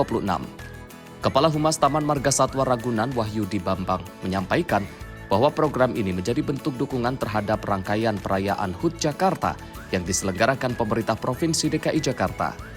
Dengan mengusung tema Jelajah Ragunan, Kenali Satwa, Cintai Jakarta, pengunjung diajak untuk menikmati wisata edukatif sekaligus menumbuhkan kepedulian terhadap lingkungan dan satwa. Baik, kemungkinan HUT Jakarta kita akan ramai sekali ya pengunjung, karena tentu saja sebagai arahan dari Pak Gubernur buat tempat wisata salah satunya adalah Ragunan akan digratiskan mulai tanggal 22, kemudian 27 dan 28 itu akan gratis. Syaratnya ya tentu saja warga Jakarta ya, dengan menunjukkan KTP saja nanti di pintu masuk akan tidak usah beli tiket. Yang warga Jakarta ya KTP DKI. Kemudian tetap dikenakan parkir ya, parkir tetap bayar. Selain itu gratis masuk. Bambang menyampaikan sejumlah aktivitas menarik pun telah disiapkan, mulai dari atraksi feeding time, keeper talk, hingga berbagai kuis dan pembagian hadiah bagi pengunjung. Selama periode perayaan HUT Jakarta, Taman Marga Satwa Ragunan juga tetap beroperasi penuh tanpa libur satwa, termasuk pada hari Senin yang biasanya menjadi hari libur satwa. Ya, tentu saja ada beberapa persiapan yang kita lakukan ya. Pertama, tentu ada suguhan atraksi seperti khasnya Ragunan ya, feeding time, kemudian keeper talk itu akan kita sajikan. Kemudian minggu depan kami tidak ada libur satwa. Jadi biasanya kan hari Senin libur satwa, kebetulan itu hari ulang tahun kita di hari Senin ya. Jadi kita akan buka full selama seminggu sampai tanggal 27-28. Kemudian juga akan ada pembagian hadiah disertai dengan adanya kuis atau pertanyaan-pertanyaan yang menarik yang akan kita siapkan. Pihak pengelola berharap program ini dapat menjadi sarana rekreasi dan edukasi bagi masyarakat, sekaligus meningkatkan kecintaan warga terhadap kota Jakarta dan lingkungan sekitar. Dari Jakarta, Jihan Nabila, Azizul Hakim, Sinpo TV, melaporkan.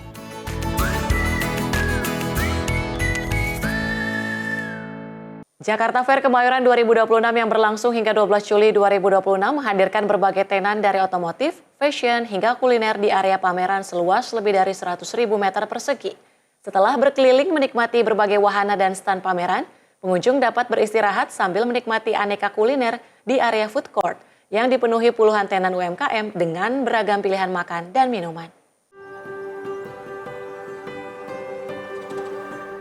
Hari ke-6 gelaran Jakarta Fair atau Pekan Raya Jakarta 2026, pengunjung mulai antusias meramaikan berbagai tenan dari produk swasta maupun UMKM. Adapun pada tahun ini sebanyak 45% tenan diisi dengan produk UMKM. Salah satunya kuliner dengan berbagai macam masakan seperti Nusantara, Western, dan Oriental. Meski begitu, beberapa pedagang UMKM justru mengeluhkan hasil omset yang tak banyak dikarenakan sepinya pengunjung dan lokasi yang tak strategis. Halo pemirsa Simpo TV, Jakarta Fair 2026 sudah kembali dibuka dan akan berlangsung selama 32 hari, yakni sudah dilaksanakan sejak tanggal 11 Juni 2026 hingga nanti tanggal 12 Juli 2026. Dan di sini juga nantinya akan disediakan banyak sekali tenan-tenan, baik itu dari tenan perusahaan swasta dan juga dari tenan usaha-usaha UMKM. Dan memang di sini akan ada sekitar 1.800 tenan yang berdiri dan juga 2.800 peserta yang akan membuka tenan di Jakarta Fair 2026, dan diperkirakan memang akan ada 55% ini dari perusahaan swasta dan juga 45% dari pengusaha UMKM. Nah, untuk melihat-lihat lebih lanjut ini saya sudah ada di salah satu tenan atau di salah satu tempat Kampung Betawi namanya. Ini merupakan salah satu pusat kuliner ciri khas Jakarta atau ciri khas Betawi yang menjajakan banyak sekali makanan-makanan khas Jakarta, seperti di sini ada soto Betawi, kerak telur dan juga banyak hal lainnya. Nah, saya akan mengajak Anda untuk mengeksplor, mungkin kameramen saya Mutia Anggiani juga bisa memperlihatkan bagaimana suasana yang ada di Kampung Betawi ini. Dan untuk siang hari ini memang kondisinya masih cukup sepi, belum terlalu banyak pengunjung yang melakukan aktivitas di Kampung Betawi ini. Namun kalau kita bisa lihat di sini juga sudah banyak sekali tenda-tenda yang berdiri yang menjajakan berbagai banyak sekali macam makanan, seperti mulai dari makanan berat hingga makanan ringan. Di sini juga ada mie goreng rebus, contohnya nasi goreng, kue tiaw, soto ayam, dan juga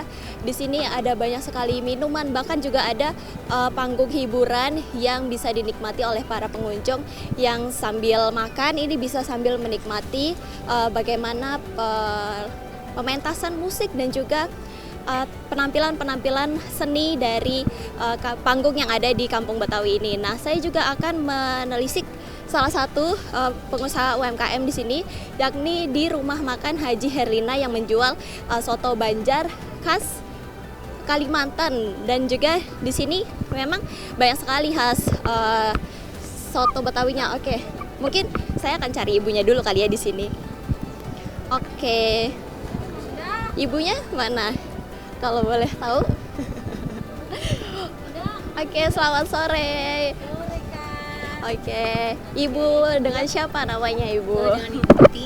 Oke, dengan Ibu Tuti. Oke, Ibu Tuti di sini pemilik soto Haji Herlina. Oh, bukan, saya pegawainya, Mbak. Iya. Kalau boleh dijelasin, ini memang bukanya setiap tahun, setiap ada event Jakarta Fair atau seperti apa sih? Kita sehari-harinya ada di Jalan Angkasa, cuma kalau event Jakarta Fair kita UMKM ikut serta di sini, Mbak. Setiap tahun kita ikut. Nah, untuk omsetnya sendiri ini untuk tahun ini apakah berbeda dengan tahun lalu? Ini baru hari pertama lebih sepi sih dari tahun-tahun kemarin.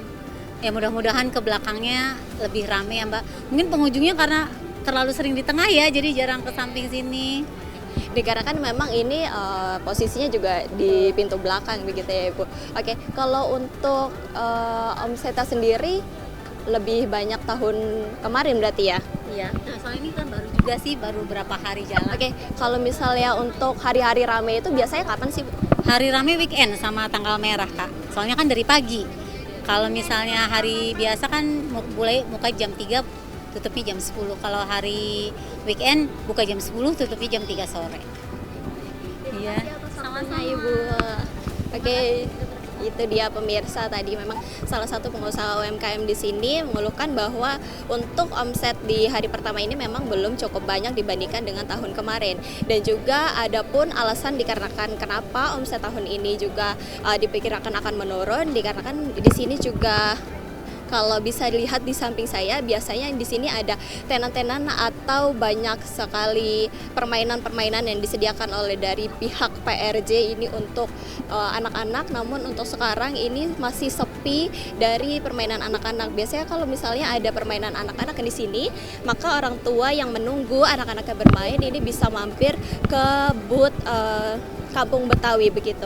Namun untuk sementara demikian dari Jakarta, Sri Dewi Andayani, Mutia Anggiani, Simpo TV melaporkan. Pemirsa, kami akan kembali usai jeda dengan sejumlah informasi lainnya. Tetaplah bersama kami di Menyapa Indonesia Malam.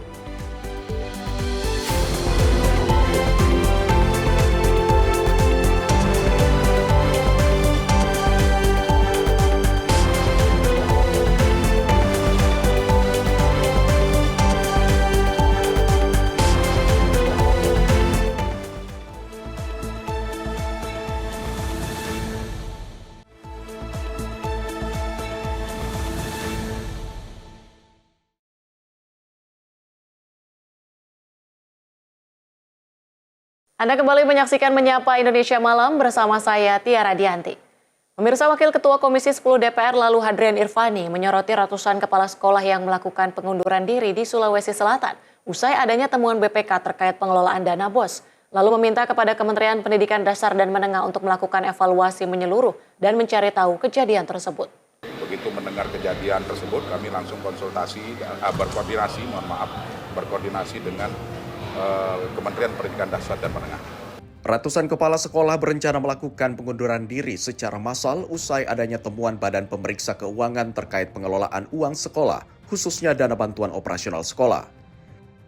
Kejadian tersebut terjadi di wilayah Sulawesi Selatan. Menanggapi hal tersebut, Wakil Ketua Komisi 10 DPR lalu Hadrian Irvani menekankan agar Kementerian Pendidikan Dasar dan Menengah dapat segera melakukan evaluasi. Pihaknya menyarankan agar dilakukan pendampingan serta pembinaan ketika sekolah mengelola dana BOS. Ya, pertama tentu kami menyayangkan hal tersebut terjadi. Kemudian yang kedua, kami meminta kepada Menteri Pendidikan Dasar dan Menengah dan seluruh jajaran untuk segera melakukan evaluasi dan mencari tahu kejadian yang sesungguhnya yang ada di Sulawesi Selatan hari ini.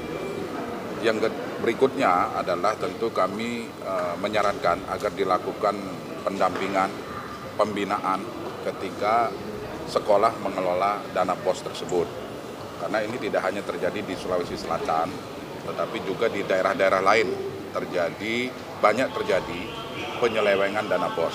Nah, ketika terjadi seperti ini, maka artinya pembinaan, kemudian tata kelola, dan juklak-juknis penggunaan dana BOS tersebut harus kita evaluasi lagi. Ya, tentu kami di Komisi 10 begitu mendengar kejadian tersebut, kami langsung berkoordinasi dengan Kementerian Pendidikan Dasar dan Menengah. Nah, kami juga meminta kepada pemerintah daerah, dalam hal ini pemerintah provinsi maupun kabupaten kota yang ada di Sulawesi Selatan, untuk melakukan evaluasi juga.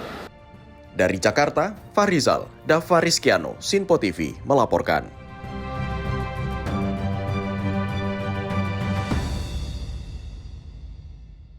Direktorat Reserse Narkoba Polda Metro Jaya menangkap 3 orang pria terkait kasus produksi rumahan atau home industry, pembuat tembakau sintetis dan pengedar narkoba jenis ekstasi, sabu, dan obat keras daftar G di 2 lokasi berbeda di Tangerang Selatan dan di Jakarta Timur.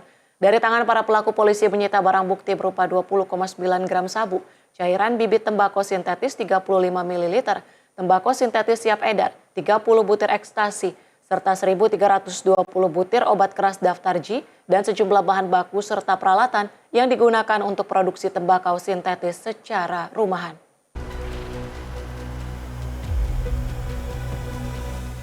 Inilah detik-detik petugas unit 2 Subdit 1 Ditres Narkoba Polda Metro Jaya mengamankan 3 pelaku pembuat dan pengedar narkoba di 2 lokasi berbeda di Tangerang Selatan dan Jakarta Timur. Pengungkapan di 2 lokasi berbeda ini bermula ketika polisi berhasil menangkap pelaku pengedar narkoba jenis sabu berinisial IN dengan barang bukti 9 paket sabu siap edar seberat 20,92 gram, timbangan digital, alat hisap, buku catatan penjualan, serta sejumlah perlengkapan pengemasan narkotika. Hasil pemeriksaan terhadap telepon genggam pelaku mengungkap adanya sistem penyimpanan barang dengan metode mapping atau tempel di beberapa titik di wilayah Tangerang Selatan. Selanjutnya di malam harinya polisi berhasil mengungkap di kawasan Kampung Melayu, Jakarta Timur dengan menangkap 2 orang pelaku berinisial IB dan A yang diduga menjalankan aktivitas produksi tembakau sintetis rumahan sekaligus mengedarkan pil ekstasi dan obat keras daftar G. Narkoba Polda Metro Jaya telah berhasil melakukan pengungkapan terkait dengan peredaran gelap narkoba yang dilakukan oleh tersangka inisial IN, IB, dan A yang berlokasi di wilayah Jakarta Timur dan juga Tangerang Selatan. Adapun barang bukti yang berhasil kami amankan di sini terdiri dari 30 butir ekstasi,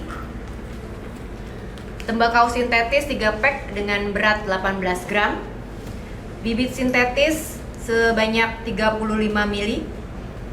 Selanjutnya ada bahan pokok tembakau 1030 gram dan juga ada obat-obatan tramadol, alprazolam, trihex, heximer dengan total 1.320 butir. Di sini juga ada bahan-bahan produksi yaitu alkohol, alat mixer, bejana, insulin untuk melakukan pencampuran, dimix dengan bahan pewarna. Selanjutnya di sini ada timbangan digital, kemasan, plastik klip, alat komunikasi, dan juga ATM.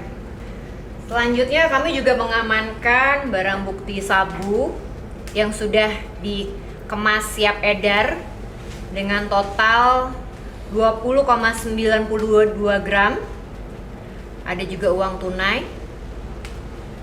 Dan saat ini terhadap ketiga tersangka dan juga semua barang bukti telah kami amankan ke kantor Ditres Narkoba Polda Metro Jaya untuk dilakukan pemeriksaan lebih lanjut. Menurut Kompol Indah Hartanti Ningrum, Kasubdit 1 Ditres Narkoba Polda Metro Jaya, dari tangan para pelaku polisi menyita barang bukti berupa 20,9 gram sabu, cairan bibit tembakau sintetis 35 ml, tembakau sintetis siap edar, 30 butir ekstasi, serta 1.320 butir obat keras daftar G, dan sejumlah bahan baku serta peralatan yang digunakan untuk memproduksi tembakau sintetis secara rumahan.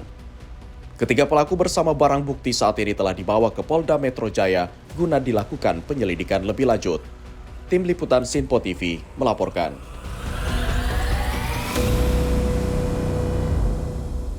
Aksi kriminalitas di wilayah hukum Kabupaten Serang kian meresahkan. 2 unit mobil truk milik seorang warga yang diparkir di dalam garasi rumah di Kampung Sentul, Desa Sentul, Kecamatan Kragilan, Kabupaten Serang, Banten, raib digondol maling.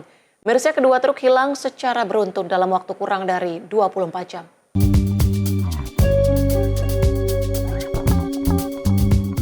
Malang benar nasib yang dialami Sumarni, warga Kampung Sentul, Desa Sentul, Kecamatan Kragilan, Kabupaten Serang, Banten. 2 truk miliknya raib dibawa pencuri kurang dari 24 jam. Menurut keterangan korban, aksi pencurian truk pertama terjadi pada Selasa dini hari, 9 Juni 2026, sekitar pukul 4 pagi waktu Indonesia Barat. Kemudian pencurian truk kedua terjadi pada Selasa 9 Juni 2026, sekitar pukul 23:30 waktu Indonesia Barat. Korban melaporkan kasus kehilangan truk keduanya ke Mapolres Serang. Seminggu sebelum kedua truknya raib, kamera CCTV dipasang di depan rumahnya lebih dulu hilang dicuri orang. Sehingga korban belum sempat melakukan penggantian alat rekam. Korban yang sehari-harinya menggantungkan hidup dari usaha rental mobil bersama sang suami, kini hanya bisa pasrah dan terpaksa gulung tikar. Bangun 4:30 itu, bangun sholat subuh, saya periksa kan tadinya mobil kan berhentinya sama sopir di pinggir jalan. Kirain suami saya udah dimasukin ke sini, kirain saya belum gitu. Ternyata pas saya bangunin suami saya, Pak, mobil taruh di mana? Udah dimasukin ke garasi. Saya lihat dari balkon rumah kelihatan itu mobil nggak ada. Habis itu dan kejadian tanya-tanya saksi ya sekitar jam subuh jam 3:30-4-an. Itu udah malam Selasa itu ya 1 mobil. Nah, kejadian lagi semalam, Pak. Di hari Rabu tanggal 9. Oh, berturut-turut ya? Berturut-turut. Nah, malam Lebo. Itu mah kejadiannya sekitar lihat dari GPS itu 12:30 keluar dari garasi. Itu mobil truk, Bu ya? Truk, ya. Biasa buat muat apa, Bu? Buat muat, kadang ya muat bata, apa aja.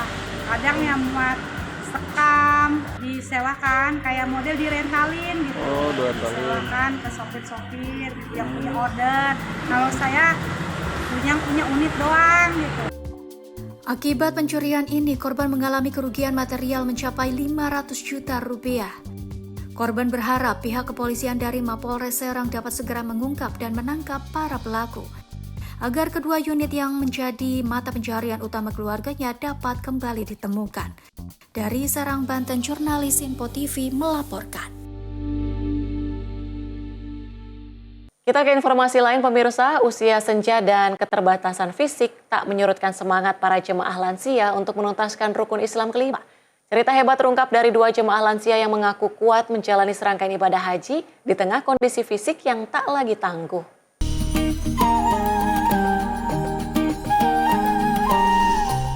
Di Tanah Suci, kekuatan ternyata tak selalu diukur dari cepatnya langkah atau kuatnya fisik, tapi dari ketulusan hati untuk terus menjawab panggilan Allah.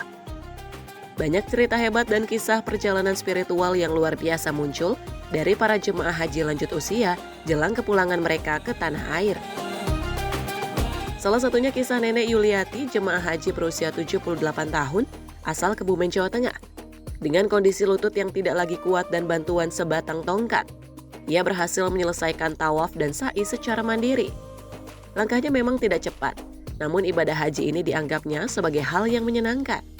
Setiap putaran tawaf dan setiap langkah di antara Syafa dan Marwah menjadi saksi tekadnya yang tak pernah padam. Menurutnya di tengah perjalanan sucinya, kehadiran petugas menjadi penopang yang membuatnya merasa tenang dan terbantu. Ya, bisa tawaf sendiri, bisa sa'i sendiri. Ya. Padahal tiba gerah menapa nih? Sakit lutut. Iya. Lututnya kenapa? Lututnya sakit sudah lama. Berarti kemarin perjalanan haji itu pas saat ibadah itu bawa tongkat. Iya.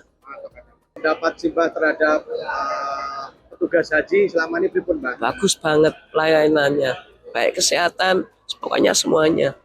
Kemarin itu doanya pasti selama ibadah haji, Pak?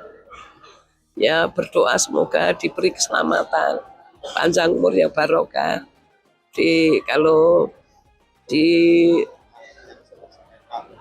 punya anak cucu yang soleh-soleh. Kisah tak kalah hebat muncul dari Nenek Sodia, jemaah berusia 85 dari Kuto Winangun, Kebumen, Jawa Tengah. Dengan wajah berseri-seri, ia mengaku bahagia telah menyelesaikan seluruh rangkaian ibadah haji. Meski mobilitas terbatas, semangatnya tetap menyala. Ya, pemirsa, saat ini saya berada bersama dengan seorang nenek atau seorang Simbah yang pada saat saya pemberangkatan ke sini, Simbah juga keberangkatan ke sini, kita ketemu di Bandara Madinah dengan kondisi yang sehat dan sangat mengharukan buat saya karena di usia yang cukup lanjut yaitu 85, beliau lancar melaksanakan ibadah haji. Kita tanya-tanya yuk. Assalamualaikum, Mbah. Waalaikumsalam. Sehat ya, Mbah? Sehat. Pripun, Mbah, pengalamanipun kemarin pada saat haji, Mbah? Senang sekali. Gimana? Senang sekali. Iya. Pelayannya ya bagus-bagus sekali. Terus? Kemarin sudah lihat Ka'bah ya, Iya. Terus apalagi, Mbah? Saya akan pulang ke hotel, karyawannya nyikep-nyikep, nangis-nangis. Soalnya kenapa? Iya, karena kalingan tajunya diledeni. Oke. Jadi pelayananipun petugas saya nggih, Mbah? Saya. Yo nggih. Alhamdulillah. Pas Mbah kemarin ke Arafah yang ke tenda besar itu gimana, Mbah, pelayananipun? Oh nggih, saya. Malah kula dibalangaken nika jumroh. Saya dibalangaken daya wonten. Jadi semua kemarin lancar ya, Mbak ya? Nggih, amin. Terus pengalaman yang paling membekas buat Simbah apa, Mbak, selama ibadah haji menika dari berangkat sampai sekarang mau pulang, Mbak? Nggih, teng Mekah remen. Doanipun apa, Mbak, teng Mekah? Doanipun wong Mak Kiai kan ndonga pelayanan ngamin. Oh nggih. Terus kemarin berarti di Mekah sempat muterin Ka'bah lancar 7 kali. Saya ya. Alhamdulillah. Pakai kursi roda. Oke. Nah, nanti kan Simbah pulang udah disebutnya sebagai Mbah Hajah. Alhamdulillah. Alhamdulillah. Harapanipun Simbah nanti sepulang haji niku pripun Simbah haji niku fungsinya nggih napa, Simbah? Nggih. Natep kewajiban. Terus harapanipun nanti pulang menjadi pribadi yang lebih baik, Bang. Dan Simbah yang pengen banget Simbah kangen boten mengke pun sudah pulang ke kampung terus suatu saat bisa kesini lagi kangen nih, Pak? Jangan tapi punya uang di sini lagi. Amin. Kalau ibu cucu. Oh, cucu-cucunya ya. Makasih, Mbak. Ya, amin. Ya, pemirsa, itu tadi salah satu jawaban yang sangat-sangat humanis dari seorang jemaah lansia, Mbak Rodiah, yang usianya sudah 85 tahun. Dan saya sendiri merasakan apa yang beliau sampaikan, apa yang beliau rasakan selama di Tanah Suci. Saya juga merasakan pada saat pelaksanaan ibadah haji. Mudah-mudahan Simbah ini nanti pulang dalam kondisi selamat sampai tujuan dan bisa berkumpul dengan keluarga tercinta di Kebumen, Jawa Tengah. Amin. Dari Bandara Jeddah, Arab Saudi, Ferdi Setiawan melaporkan untuk Sinpo TV. Pelaksanaan ibadah haji 1447 Hijriah atau 2026 Masehi memasuki tahap evaluasi. Berbagai pihak menilai penyelenggaraan haji tahun ini menunjukkan perbaikan layanan, sekaligus jadi momen menyusun terobosan untuk meningkatkan kenyamanan jemaah di masa mendatang. Setelah seluruh rangkaian puncak ibadah haji berlalu, pemerintah bersama para pemangku kepentingan mulai melakukan evaluasi menyeluruh terhadap penyelenggaraan haji tahun 2026 guna merencanakan pelaksanaan penyelenggaraan ibadah haji tahun depan. Berbagai catatan positif muncul mulai dari peningkatan koordinasi layanan, penguatan pendampingan jemaah, hingga upaya menjaga keamanan dan kenyamanan selama proses ibadah di Tanah Suci. Salah satu gagasan yang menjadi perhatian adalah rencana penguatan skema tanazul di kawasan Armusna, pembentukan Dakar khusus Armusna yang digagas Kementerian Haji dan Umroh Republik Indonesia. Melalui skema tanazul 50%, sebagian jemaah dirancang tidak perlu seluruhnya kembali ke tenda Mina, namun dapat melaksanakan pola pergerakan yang lebih terukur dan menyesuaikan kondisi lapangan, terutama bagi jemaah lansia dan berkebutuhan khusus. Gagasan ini mendapat respon positif dari kelompok bimbingan ibadah haji dan umroh atau KBIHU. Menurut mereka, pendekatan yang berorientasi pada kemudahan dan keselamatan jemaah menjadi langkah yang perlu dikaji dan dikuatkan untuk penyelenggaraan haji ke depan. Rencana untuk membuat khusus pelayanan untuk Armusna, ini kalau ada posko Armusna khusus, ini sangat baik, terutama di Musdalifah yang agak rawan. Ya. Nah, ini saya kira kalau ada seksus Armusna, ini akan sangat membantu menertibkan jamaah dan bagaimana memberikan pelayanan jamaah yang lebih baik. Kemudian di Mina ini juga kalau ada seksus Armusna itu jamaah di Mina lebih terpantau, lebih terkoordinasi, terutama pelayanan kesehatannya.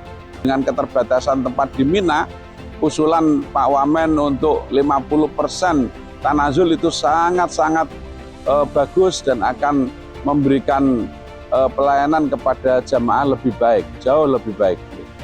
Sebelumnya, Wakil Menteri Haji dan Umroh Daniel Anzar Simanjuntak menegaskan, gagasan tanazul bukan sekedar pengaturan teknis pergerakan jemaah, tetapi bagian dari transformasi pelayanan haji agar lebih humanis, adaptif, dan sesuai dengan karakteristik jemaah Indonesia. Sehingga perubahan menuju perbaikan harus dilakukan pada ibadah haji tahun depan. Ya, terkait dengan Armusna, pelayanan di Arafah, kemudian pelayanan di Musdalifah, terutama pendorongannya, ketepatan waktu di Arafah, ketepatan waktu di Musdalifah, kemudian di Mina. Kan Mina itu sangat lama, maka kita butuh sarana dan prasarana yang lebih layak. Nah, oleh sebab itulah kemudian kami berencana memang kemarin saya bertemu dengan Wakil Menteri Haji dan Umroh Saudi Arabia untuk melakukan tanazul 50%. Nah, ini akan kita bicarakan untuk rencana ke depan. Kemudian nanti ada Dakar khusus Armusna. Nah, jadi ada tim petugas khusus yang melayani hanya khusus di Armusna, sehingga tata kelola di Armusna itu lebih baik. Pemerintah menegaskan evaluasi haji tidak berhenti pada laporan akhir, namun menjadi dasar menyiapkan model penyelenggaraan yang lebih responsif dan berkelanjutan. Karena pada dasarnya haji bukan hanya tentang memberangkatkan dan memulangkan jemaah, namun juga tentang terus belajar dan memperbaiki layanan agar setiap tahun tamu Allah dapat beribadah dengan lebih aman, nyaman, dan khusyuk. Dari Jeddah Arab Saudi, Ferdi Setiawan, Sinpo TV. Pemirsa, informasi tadi menutup perjumpaan kita hari ini. Saya Azhar Putra mewakili seluruh rekan kerja yang bertugas mengucapkan terima kasih, selamat malam dan sampai jumpa.